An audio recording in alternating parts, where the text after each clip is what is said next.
Welcome to Friends and Brands. I am Mark Wilkins. I'm Nick Beam. And we got CJ Watson. CJ Watson. The CJ Watson. Yes, sir. What's going yes, on, bro. man? It's been a long time, man. Been trying to get you on the show, man. Appreciate it, man. Yeah. Glad to be here, man. For sure, bro. Glad to have you. Glad to have you. The legend. Vegas legend. Vegas legend. Gorman. I wish, man. Bro, what y'all drinking over there at Gorman? Y'all just pushing kids out like it's nothing, It's dog. different, man. We breed different. No, that ain't no cap, bro, because Gorman's something else, something special. Yeah. I swear, man, my son, he playing football, but if he hoop or football even, it's like in that water, something in y'all lunch or something, bro. You gotta get them there. It's different, bro. So that's I stay right down the street from Gorman, so it's I know what's crazy. happening over there. So, man, talk to us, bro. What you got going on, man? What you been up to? Man, this number one, being a father, Most husband. definitely. Yes, After sir. that, I just wrote a children's book.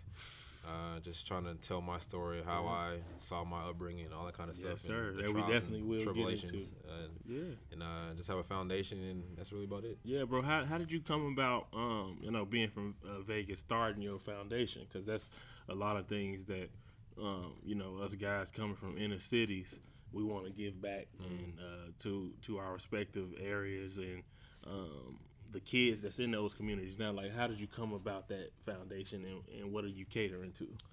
My whole thing was when I was younger, I was always wanted to be successful, but my whole thing was if I ever had a chance to make it or if I made it, I always wanted to give back because I've been in the inner cities. I see how kids struggle. I've seen the ups and downs and like I said, trials and tribulations of counting out and not being able to make it or just not really given a chance. So I always said if I had that chance, I'll give back to those and just let them see that there is a chance you can make it. You can be successful no matter whatever environment you live in. Yeah, that's dope, bro. Because I think it like you said, it give kids hope, man. A lot of them are told in high school or they cut from teams or like, man, you will never be like my boy Austin. His professor was telling him he'll never. What was that, Nick? Yeah, he was saying. Yeah, he was in a class. The professor was saying he'd never make over $3,000 legally. All right. Without a degree, and he was running this yesterday's store, bro. Fits, the first store. Yeah.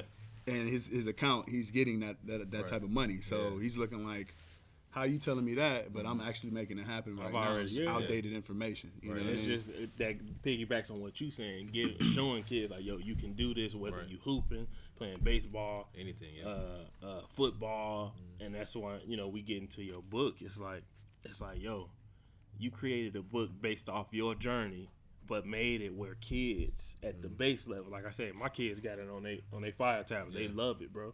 They love the story. They understand that sports hitting big shots, like what that did for that kid. Like you made it where they see that and they like, yo, I can do this too, no matter what, bro. So like when what was the transition like, from hooping to wanting to create a book? Like, what was that thought process like? I just had an idea, honestly. I was sitting up in bed or sitting and watching TV. I was like, I got to do something else because obviously I'm not playing basketball no more. I'm not kind of like inspiring the kids kind of per se where they can see it.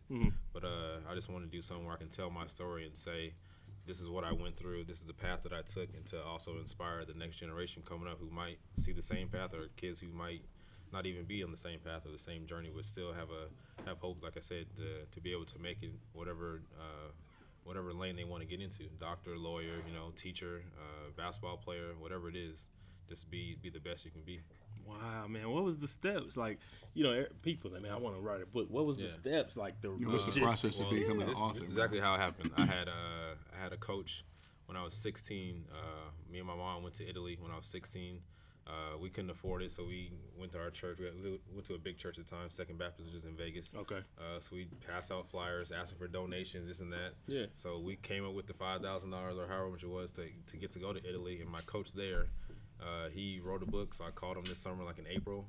Called him and said, I got an idea. I want to write a book. Do you have anyone that I can get in touch with? Because I know he'd written a book. So he gave me to this lady, and I called her, told her the story, and this is how it came out. Wow, it took about 6 months, 7 months, me and her talking on the phone, me opening up and telling my ideas and my stories to her, and her bringing it out and putting it into an idea. Illustrator and all that, bro. That's so it was cool. man. It was dope. I honestly didn't think it was gonna happen this quick, fast. Because it dropped November. What was published November 20th? 23rd, 26th, something like that. Something like that. Yeah. One of my to get that book. Definitely, bro. Great read, easy read, great read, and it's like you said, bro. It tells a story of a kid that's like coming from an area like us, that's like us, bro, and it gives young kids the opportunity to see something. It's in Barnes and Noble still, not everything. That's on Amazon. Right Amazon. Now. Yeah, Okay, go to CJPens.com. Yeah, I'm definitely getting that book. Kindle or whatever. My kid, your kids kid got a books tablet, bro. Yeah. It might be easy. Oh, you got hella tablets. I put it right on the tablets, bro, and it's it's right there for them. So talk to me, bro, about your growth from being a high school superstar hooper, going to Tennessee, like going to the league, being on some of the greatest teams, arguably all-time teams, to now, like, as an entrepreneur, businessman, like husband, father, like, what was your growth? My growth was probably just my upbringing, my parents, my aunts, uncles. I never forget this, but I tell this to people all the time. Yeah. When I was younger, my aunt used to tell me, you don't want to work. You don't want to work a 9 to 5. So I put everything I could into basketball because I knew that was the only way, number one, I was going to get to college. And number two, I can make something out of myself, going to college and getting an education, stuff like that. So, like I said, my upbringing was everything. My aunts, my parents, my grandmothers, instilling all their love and their support into me, even when I did great, and then also when I wanted to quit playing basketball. So I didn't think I was gonna make it to the NBA. So that's dope, it was just being steady and always sticking with it and believing in myself. And that's dope, man. That's dope, bro. A crazy story, about growth, because it's like I always say, us kids from these areas, and they like to throw a tag at risk youth. Like, what's really at risk, bro? Yeah. We're not at risk. We just lack the resources. Right. Yep. And I think for people like you, like what we doing, it gives them like the positive, the not false hope. What these programs doing out here, Teach for America and all that. You know what I'm saying? Like, we showing them real blueprints. Like, yo, they actually can touch us and see us. Exactly, bro. Right. Like, we actually out here. You got your foundations, or you do summer camps and stuff too. Yeah, free basketball camp. We do a essay contest during Black History Month. Wow.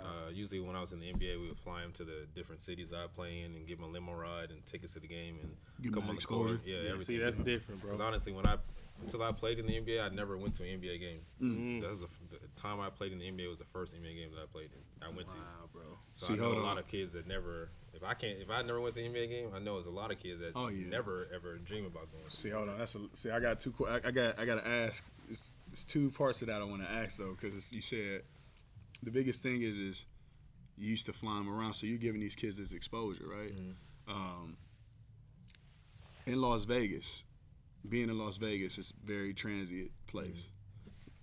Walk us through like the experience, like, because that's the thing is anybody that's coming to Las Vegas, first thing they're not thinking about raising families. Right, we are family men here. Right, So somebody looking to move to Vegas, the Raiders is on their way here. It'll be an NBA team here. Sure. We're from the outside looking in. Walk us through the experience of getting through that process of making it from being a child all the way up into playing on some of the most successful teams to making it to the NBA. You know, like, you got to walk us through that process, because that's somebody else wouldn't know how to see that from the outside looking in. And it's funny because every time I say I'm from Vegas and born and raised, people are like, how you grow? Y'all live in casinos? Y'all live right? Dog, I don't live in the Aria, bro. What Florida Aria you on, bro? I live in a regular crib outside. It's a strip, dog. But it's different. Like I said, it's temptation or trouble, gangs, all that kind of stuff. Yeah. With any city you live in. That's but right. In Vegas, it's a lot more, because you got the strip clubs, you got people not wanting to raise their kids because of that kind of stuff, or casinos. But I think if you raise your kids the right way, they'll eventually turn out right. Obviously, they might veer off a little bit, but they'll come back to that path where they're taught, the structure and the teaching from the parents and grandparents, whatever who's teaching them. But I think if you just stay steady and just stay with the path, they'll be fine. Right. That's base what's level, bro. That's what's up. Base level, man. Yeah, and then too, like you said, just having the first experience of so you've never been to an NBA game until you played in the NBA. That's a drastic difference. What was that like? Yeah, what was that? What is that experience? Because you not only are you in the arena, but I'm in the back. Right. I'm on the court. I'm shooting I'm around. on the court. Playing with Baron Davis, a guy that I always looked up to and admired. Played on video games. One of the toughest, bro. One of the toughest. Hard to guard. Just crazy. That's why I wanted to give those kids that experience, because I know what it meant to me for not to be able to go to a game but to play in one. I know these kids will have it'll make their day just to go to a game and get to touch an NBA player, get to go to the locker room, see the coaches, and see like the all the little stuff that goes on in the game that regular fans don't get to see. Exactly. Right. Man, That's just my crazy. thing to just give. That's me feeling I need to give back and have that opportunity. And how many kids' lives you changed that still, what are they, adults now, seniors in high school, juniors, sophomores in college, they like, yo, man, CJ Watson took us to Brooklyn or took us to San Francisco, bro. I got to see him warm up. You know what I'm saying? Like, that hit different, bro. Yeah, it's that definitely hit a different different, feeling, man. And the parents enjoy it as well, I think. Yeah. So it's good just to see the smiles on the kids' faces and the parents too. So Most it's definitely, great. bro. Most definitely. Like, when you going through, and I know you still in shape, so you still train, right? You still hoop because I try we, sometimes. I mean, like we all play. Like, I play. Yeah, I he play a hoop, little. like, we all still hoop, bro. Like, what's some of the?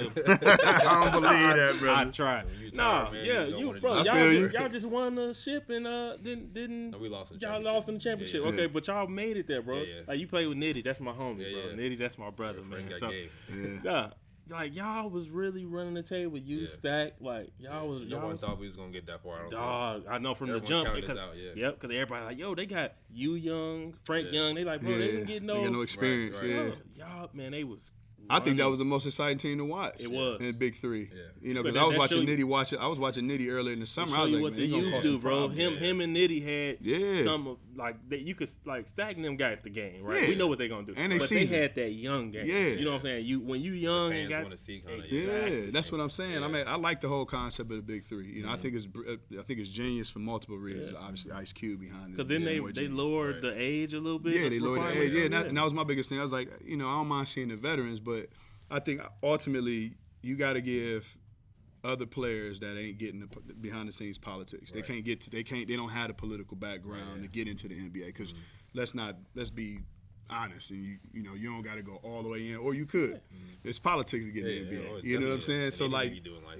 yeah. So you know, when we talk about Frank Nitty balling the way he did in Drew League, and then getting a shot at Big Story Three, so unorthodox, yeah, unorthodox but story. But it's a head scratcher. It's show like you if I'm a scout in the stands for the Why not give this NBA, kid a chance? yeah, why not get this kid a chance? Nitty, what's up, bro? You know what I'm saying? Same thing. Frank, Like work I on was, the game, boy. Yeah, yeah. So like you know, to me it's exciting. And then you came out there, and like I said, like he said, they lowered the age limit to get in. I'm like, okay, cool. Now it's gonna be exciting because I played Perfect, bro. in the Hoop It Up. You know, I'm sure we all played in the Hoop It Up.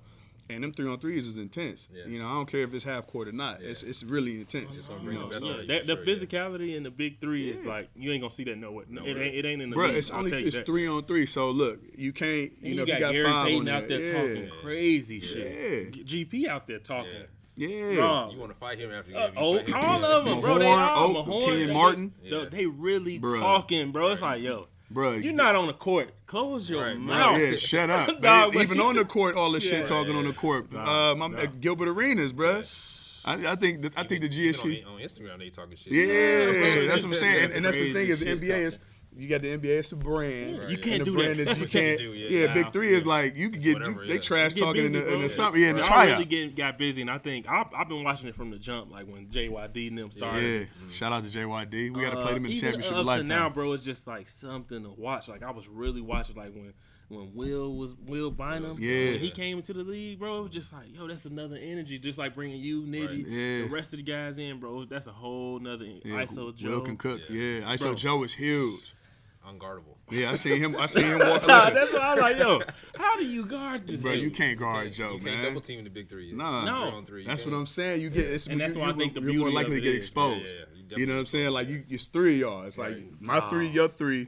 And that's You how gotta it should guard be. your It was man. like, yo, Yeah. you ain't no help. Yeah. You guard him. I'm gonna guard him. Yep. You guard him. And ISO Joe come out there shooting them 4 balls, fade away 4 balls. It's like, bro, Game what? winners. Yeah, he a big. What he's 6'7". Yeah.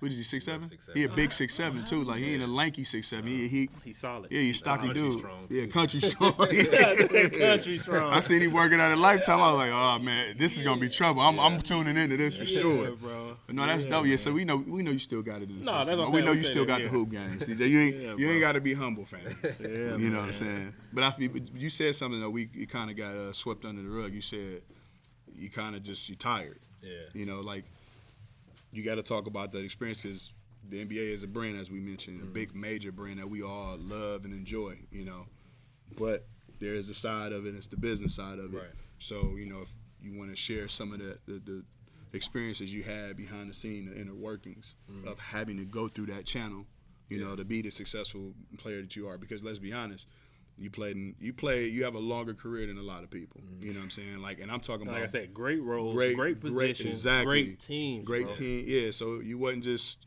you know what I'm saying, 15th, whatever on the bench. Like you was an intricate part of each team that you played on. Yeah. So that is a challenge in itself. You know, that shows what type of work ethic you got. But again, there's a kid watching right now that want to be in the NBA. They got to know the exact thing that I'm asking is the inner workings. How do you experience? Everything. Like I said, I experienced being a starter, being the last man on the bench when I first got called up, to not getting drafted, to going overseas, you know, and finding my way and finding my path and working on things that GMs and scouts said I lacked, which is communication, being a leader. So I try to work on all those things. And then also, you know, like you said, playing on great teams, you got to know your role. Everyone's not going to be a superstar. Obviously, in high school or college, everybody's the man. So when you get to the NBA, there's, I don't know how many people in the NBA, 400, something like that. So there's 400 men. Right. So everybody can't be the franchise superstar. So you got to go in there and know your role. I played behind some great point guards, D. Rose, Darren Williams, Monte, Barron. I just found my niche and found my role, and just try to make that last as long as I could. Yeah. So that's what you got to do, I think. And I think, what you saying is equivalent to what's going on now, like Pat Bev, how he adopted into a defender. He's a dog, yeah. Like, people don't even remember, bro, when Pat Bev was in Chicago at Marshall, he was putting up, bro, I was 07. I came out with D. Rose. So he was a class over me, bro. He was putting 40 on everybody, 50s. And then people are like, man, he can't score. I'm like, bro, he's a scorer at heart. Yeah. Even at Arkansas. Yeah. When he went over there, then he went overseas. But, like, he's a bucket, bro. But now it's about these young kids where I think it's hard for them to deal with is accepting roles. Yeah. Like, he embraced becoming a defender because he had that dog in him. And now that's what I do. I damn near you see him passing up shots just so his teammate can get the money. He about the W. Yeah. And that's why he's going to be in the league. Like, people being successful in the league is, you know, adapting and accepting these roles. And I think young kids need to hear that. Because it's a you know, it's a paycheck for you there too. You know, like I think, like I like to reflect back. Like I came out in 2001, so I'm revealing my age. But N1 was huge, right? Yeah. N1 was huge, and I remember I had one of my teammates was on the N1 tour. His name is Jay Will. It was right around the time Professor got picked up, but I just all my peers was like everybody was trying to create an ISO and instead of passing up the right play, you know. And it's just like you just seen all the kids doing that, and it just pulled away from the fundamentals, you know. And oftentimes, and the reason why we put this podcast on, we talk about the inner workings behind all this stuff because we got all these experiences, right? And people don't forget. They forget, like, there's a room for a role player. Right. That's like right now, all the bigs want to be KD. Right. All the bigs want to be Giannis. You know, and it's like, I know the game has changed. I was just arguing with somebody in the gym 2 months ago, healthy debate, but we were talking about Montrez. Oh, yeah. And this cat said, I forget his name, and I know you know who he is. I'm sure you know him too, but I can't think of his name. But he said, I don't know if it's just because he didn't like Montrez, not personally, but just his game in general. But he said Montrez's ceiling was super low because he had a one-dimensional game or some shit. And I was like, bruh, you got to understand that we need bigs in the league that can do what Shaq and them did, or what, you know what I'm saying, the traditional bigs. Because ultimately it's basketball. The game shifts and changes. Yeah. And if, honestly speaking, if you got a mismatch in the paint, then you take advantage of mismatches in the paint. That's just the fundamentals of basketball. I don't care if every big is a European style. You got it. We need a traditional big. You know. So again, we glorify the things that, you know, like the gifted KD. You're gonna have those type of players that can be a point guard at damn near 7 foot. Yeah. You're gonna have that. You know. But if you not that, get it in like a JYD or a Montrez, you know what I'm saying? Get it in like CJ, you know what I'm saying? Get it in like Pat Bev, because all the scores. That's what I'm saying. Whenever they at will, even you see it down the stretch of the game, like, damn, he just hit a critical shot. Yeah, he just made a crazy layup, finesse, you know, move, and you're like, wait, damn, I didn't know he had that. No, most guys mostly all of them have that. Yeah, well, I mean, if you play, that's the thing is fans. and I'm not knocking fans because we need them, right? Yeah. But fans often forget, it's like, you watching the game, and you might see a CJ. You don't go back and do your homework on CJ Watson and know he was a bucket or Pat Bev was a bucket or whatever. And you see him in the league, and you judge him off that. Half these people that's judging never played against any. I've played against cats that, like, bruh, at Bowling Green State University, shout out to Keith McLeod, Canton's finest, bruh. Yeah, I know what that is. Quickest first step, bruh. He got one of the quick, bruh. I played in a couple open gyms with him. It's a clear First step gap was on the who's, quickest bro, thing on come earth. on, bro. And we ain't talking about a yank. We ain't talking about a yo-yo cross, nothing. We talking about a Grant Hill first step. Right. You know, Allen Houston, every time. blow past you. Like, bro, if I get 15 off you like this, then I'm gonna get another 15, 20 off of you, yanking you or whatever I got to do. Like, but you got to have the fundamentals, Right, you know. And it's good to talk to you and hear what you say, like knowing your role, because we all know what you can do and what you have done, but you're thinking like, all right, what am I gonna do for the longevity of my career, to make it last, yeah. right? And refine your game to a role, Right. You know. And so it's good to hear you say it. We talk about it because, like I said, the kids watching, it's cool to watch the N1s, it's cool to watch the 7-foot point guards. But, bro, if you're not 7 foot, and you got to change, what can you do, and how you gonna do it? Right. You know, own that position and get a check from that. You know, so that's cool to hear you say that, though. And man. speaking of players, bro, big shots. We talk about this all the time. I was at that game, 2012, the Heat, right? We talked about this already, but when the shot, right? Times you send the game to overtime. Like, what was that like, bro? Because it did something different for the city, the fans. Like, yo, you had 16, bro. Yeah. You had 16 that game. I think our whole thinking going to that game was like, I think that was the last time we were playing the Heat before the playoffs. I think That was We wanted to that was send a what, the message. 12th or the 13th of April? You know, the Yeah, last game. Yeah, Send we a wanted message to them, bro. because we were like, we don't know if Braun gonna play, we don't know if D-Wade gonna play, but they end up And playing. they all played, yeah. And we were just like, oh shit, we about to give it to them. Yeah, because Booz remember Corver shot, or Booz got the rebound, kicked it to you. Yep. You pump, step, One dribble, yep. drop. I'm like, yo, what? I'm in there. So it's like, yo, that's crazy. Everybody around like, yo, he just hit that shot. Yeah. Not D, not Lou. Yeah. You know what I'm saying?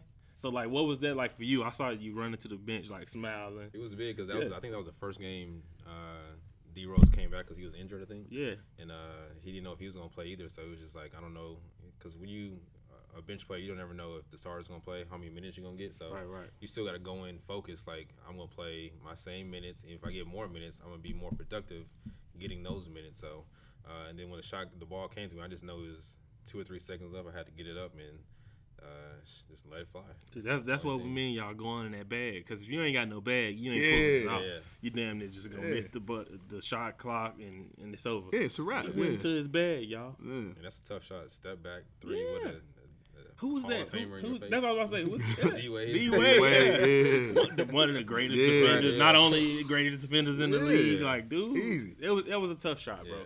It's a tough shot, but this piggybacks all on what you're saying. Like, kids, just finding y'all role and finding y'all niche in the league, in any league. Anything. Right? In college, when you go to college, like you see all these kids teaming up, going to Duke, like Cam Reddish, right? Dude was 3 in his class, but he go to Duke with Zion and RJ, and he take a back seat. But I mean, that's what's gonna happen when you get to the league. Everybody was top 3, 4, 5, 6, 7, whatever. All Americans everywhere, you know. So you got to be ready to embrace that. And I think that's one of the missing parts of the culture when it comes to like sports or basketball, where these kids fail to understand, you know, what could possibly happen at the next level. Right. So So you got to be prepared mentally, man, not just physically. yeah, But like I said, it's good to hear you talk about it, because not only did you experience it, now you're giving back to the community. You're established and published author. You know, the children's books, which is, you know, to me the utmost important. You know, me and Mark talk off the camera about, you know, his son playing football, and we was talking about putting my son with him in baseball and just having that community. You know, because I'm from Cleveland. You know what I mean, and most of my counterparts in Cleveland, they got their kids playing. They some steps ahead of the game. And my son's 8, you know, so I'm like, I gotta put him in something out here, you know, because I know it's out here. It's just stay on track. it's but gotta we stay know on it. track. He 14, freshman in high school, and he like, oh, okay. Right. So I Right. get drafted out of high school. bro. You never know. Yeah. Right. And that's what I'm Yeah, saying. with the way these rules Yeah. going. Yeah. Man, well, since we still on these topics, bro, NBA, in the league, what's like? I always hear these crazy stories, right? Like about people, whether it be from Kobe, anybody, teammates. What is your craziest NBA story? Like any team you've been on, any experience that you just when you think of you being in the league, you be like, man, this story is crazy. Whether it's travel, game, in game, or pre-game, whatever. I mean, this is crazy because I just thought about this. I forgot this even happened. So we was in I played for the Nets at the time. We had Joe Johnson, D. Will, Andre Blatch. That's my guy too. We always went out a lot all the time in New York. Yeah. So we we had a game in Philly. We on the bus like, hey, where Dre at? Nobody know where Dre is. So everybody started calling him whatever. He still don't show up. So we like, all right. Last minute he comes on the bus. No shoestrings in his shoes, no nothing. Just got his jersey on, and mind you, it's freezing cold outside. He just got the jersey on, it's and brisk. shorts. Yeah, New York, this is New York. We talking about. So we like, where you been at? We know he like to party, so I'm like, where you been at? So nobody knew where he was at. So we find out later that day that he went to jail. I'm like, dog, how you go to jail? Oh man! And you got out the same day? Yeah, put his jersey on. So he just ran to his hotel room, got on the bus, and went to shoot around. So that was like just off the top of my head, that was just a crazy one. Crazy, dog. That's so wild, it was just man. random and weird. Like, you went to jail? Yeah, you know, like stuff happened, bro. That type of stuff really happened. Like, ain't no telling what happened, but it happened, bro. Yeah, that's crazy. Well, that's good. That's good that he made it out, made it to the bus. He's good now. Yeah, the shoelaces. I was like, damn, no shoelaces. As soon as he says he went to jail. I'm over here like, oh yeah. They take one of your shoelaces. I knew. I'm like, damn, I was just he get the just story trying to out. lace swamp? You know what I'm saying? Not that I be in. Not that I got. You know, I ain't a part of that life. But yeah, but not with no shoelaces. no, but I know big that's they take the shoelaces out. Yeah, big fella, you can't be out they here take with- like one out. It's some weird shit that they do, man. Like they take one out. Hey, you done been in jail or something? I have not like that though. I went. He's Yeah, like, they take one I out, went bro. to They jail don't take once, man. I went to jail. It was some bullshit though. It's all right. We It ain't was some bullshit. judging. I mean, We maybe judge, baby. another episode. I ain't in and out of no jails. Look, though. speaking of laces, bro, what's your top 10 sneakers, like hooping sneakers? Because you used to have, like, you used to wear the triple black, like KDP, like stuff that wasn't out, like for people to buy. But you had your Nike P's, then you went and got your deal. Yeah. What's some of your favorite shoes to hoop in, I like bro? the Kobe 4s, I think. They the most comfortable, I think. Kobe 4s is the best. I don't care what nobody say. Well, we talked Like about Jordans we and talked stuff. about Yeah, we did. I never played in Jordans. I thought that's just disrespectful because I put them up here. Yeah. So I never played in no Jordans. far as They retro don't look goes. comfortable to me, but them Kobe 4s, something different, hit different, bro. you know, all the colorways you can do with them. Dude, Kobe 4 is crazy. Yeah, crazy. they freaking them too. That's my favorite, probably hooping shoe Ever of all time. all time. Yeah. Yeah, Kobe 4s. That's what that was Yeah, on my list for like yeah, number yeah. 1, 2, bro. I ain't gonna. 4s is lie, fire. 'cause I think Nike. That's why they're bringing them back. They know. Yeah. They know what they was missing, man. It was before its time though. It wasn't as low, but it was like mid. Still, you get your full range of motion. Yeah. It was With some great, support. bro. It was great. But yeah, bro. So like, now that you got your book going, you got you hoop, you've been in the league. What's next for you? I don't know, man. Just taking it day by day. Day by day. Me and my wife started a vending machine business. Smart. So Way to think instead of outside the box. The junk food that we always eat, Cheetos and stuff like that, we have all healthy food. Wow. So, yeah. Okay, look at Nick. He like, yeah, he vegan over here. So he Vegetarian. I ain't vegan yet. I ain't vegan yet. Away, Yeah, I mean, I'm still into the grilled cheeses and Right, tomato yeah. soups, So Yeah, tomato bisque. Yeah, not tomato soup, bisque. Yeah, tomato bisque. My bad. Yeah, we in Vegas, so I get the bisque. But no, man, cheese and wine. If we out in Wine Valley, yes, sir. But no, I mean, I could go plant based. Like it's Easily. The giving up eating meat was the biggest challenge, and I did Right. that 8 years ago, and then next was fish, and that was an easy give. Right. So I mean, right now consuming cheese is a byproduct. Like I don't drink any dairy and nothing like that. But yeah, I am. My ears is perking up. You got an all healthy vending machine. Let me know where that is How at. can I get that in the Yeah, crib? let me get that in the crib, and have my kids Right. putting their hands on that. But no, that's dope. So you said you got the vending machine with healthy options. And what else? That's good, bro. Just the book, man, and got a rental house, rental property. I want to get some more. Real estate. And that's really about it. Just Smart taking it man. day by day. It's a Bishop Gorman education. Yeah, hey, that's what I'm saying. It's something different in that water, y'all. I'm telling you, we're going to have to investigate that because they pushing them out at all. Baseball, football, education, But basketball. yeah, you hear what he said? Like, that's the thing is thinking outside the box, man. Like, you know, again, we talk about getting the bag, and, like, ultimately people see the same things and go after that. You know, a lot of athletes, musicians, entertainers, whatever. Somebody drop a vodka brand. Nothing wrong with it. But then everybody else want to go drop a vodka brand or cognac brand or whatever. It's like, yo, what about the vending machines? We just talking about that with the ATMs and shit. You know what I mean? You wasn't here, Jay. But, we talk about that off the camera. But, no, I mean, you know, thinking outside the box of getting, you know, the extra streams of income. You know, that's it's the just main huge. thing, man. Multiple streams of income so you can create wealth for your family. So. Yeah, you know. Generational. Man, before we get out of here, bro, we just want to, if you could give the kid that's watching this just, you know, advice on how to break through what he's dealing with, whether it's becoming an athlete, pro athlete, or if they want to write a book, illustrate a book, or, you know, be a investor, like what advice would you have for them? I would say just keep at it, man. You're gonna have your ups and your down days. If it's in sports, you know, always practice. That's the main thing that's gonna get you great or good and get you to the level that you want to get to. And just use your network. Always get out there, reach out to people. If it's different athletes or different investors that you want to talk to, try to talk to them and always pick their brain. That was a big thing for me. I never met an NBA player besides my high school coach, Robert Smith, and I always picked his brain all the time, and because I wanted to be where he got to. And that was the biggest thing. If I can talk to him and figure out what he did and try to take the things and knowledge that he has and use it to my advantage and hopefully get to the NBA and just make it work. That's real. That's what's up, bro. Man, we appreciate you coming on the show, dropping these man. gems, man. As always, that's it for our Thank you. show Appreciate today. it. Brands and Brands, we are out.